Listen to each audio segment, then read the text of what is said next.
the head. It's all about the head. Toastmaster Ashish. Thank you so much, TMOD. Our life is somewhat like this small coin in my hand.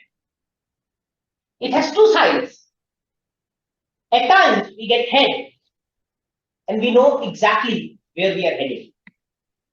And there are times when we get tails and we are chasing our own tail. When this coin goes up in the air, is the time when we are all unsure what's going to come our way. And this, you'll agree, causes a lot of anxiety to us that what's coming. Post-COVID, the level of anxiety has reached altogether a new level. Because of which the world nowadays is called as Bani world, BANI, which consists of a lot of brittleness in the relationships, in a lot many things, and also a lot of anxiety.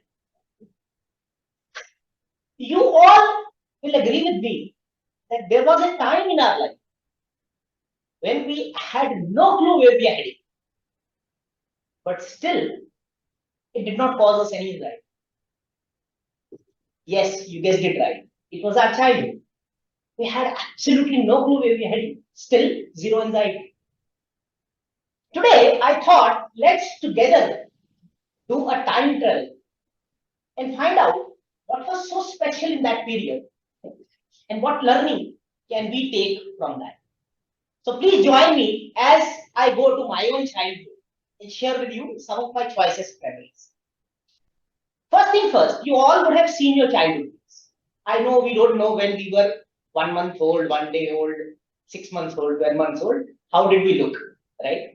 I wish we had the memory which we can recollect, but thankfully we have the images, the pics of us with some uncles or with our parents, or once we were 6 months, 9 months, 12 months of our own alone. A lot of pictures which all you have seen. I am sure if you try to recollect the image, you all will think that how adorable we were when we were kids, isn't it?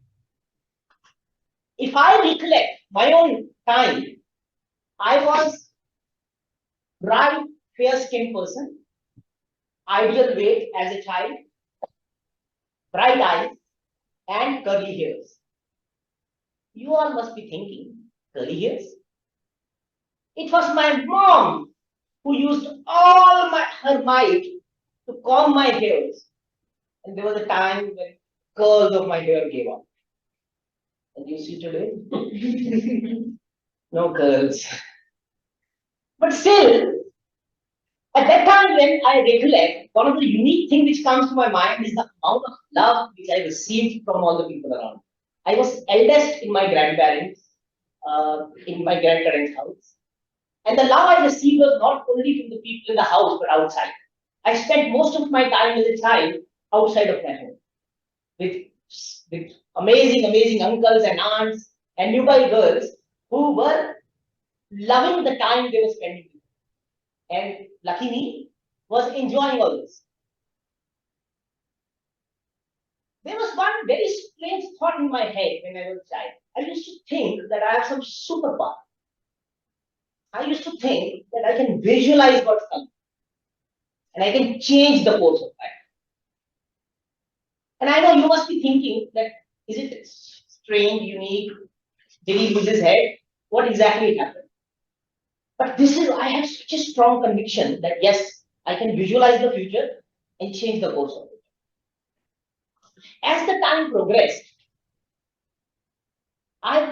this superpower thinking went on. And of course, there was a thought in me as well. Am I not just a simple human being? You all know that Avengers movie has taught us that any superpower has to fight with villains and save the earth. When I had polio, when the polio was diagnosed, I felt this is my test. It's the test of my superpower, and time is not far when I'll be noble. The people around me, my family, was of course a bit concerned. They tried to rehabilitate me as much as they could.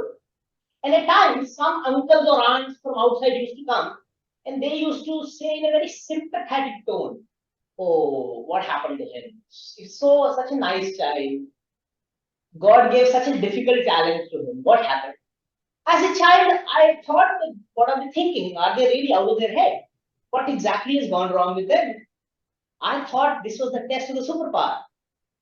And these guys are thinking that it's a sad thing which is happening. Time progressed. In my rehabilitation, my family bought me a cycle to start learning how to ride. Initially, it was fun, but as the time progressed, there was one very unique factor in that. Whenever the cycle turned left, my left leg could not bear my weight. And I used to fall down. When it started happening again and again, I was obviously concerned. I was losing the skin from my knuckles. And imagine my dad, who was accompanying me most of the time, what he would have gone through. If he was to sympathize with me, he perhaps would have thought, no problem, let's try something else. But thank God, he persisted. He went on, he kept on supporting me. And there was a time when, over a period of time, I learned how to transfer my weight to the right leg. My left leg slowly gained the strength. It took 15 long years for me to have such strength that I could drive any vehicle. Now, if I think about that period and summarize the key learnings, I personally feel that the key learning there was everything is in the head. And the head means H is hold your dreams. Do not let anyone steal your dreams. It's so important. Our dreams are our superpower. E means empathize with yourself. Do not sympathize with yourself. It's very important for us to go through the difficult phase, persist, and get the result. A means acquire new learnings. It was important for me to learn to transfer my weight to the stronger side. And whenever I went on the left side, develop that strength and over a period of time, conquer it. Last but not the least is D. Dispel your doubt. Never let a weak thought go into the head. Had polio gone into the head of mine, I wouldn't have been standing here in the living speech. It's all in the head. What's in your head goes on. Back to you.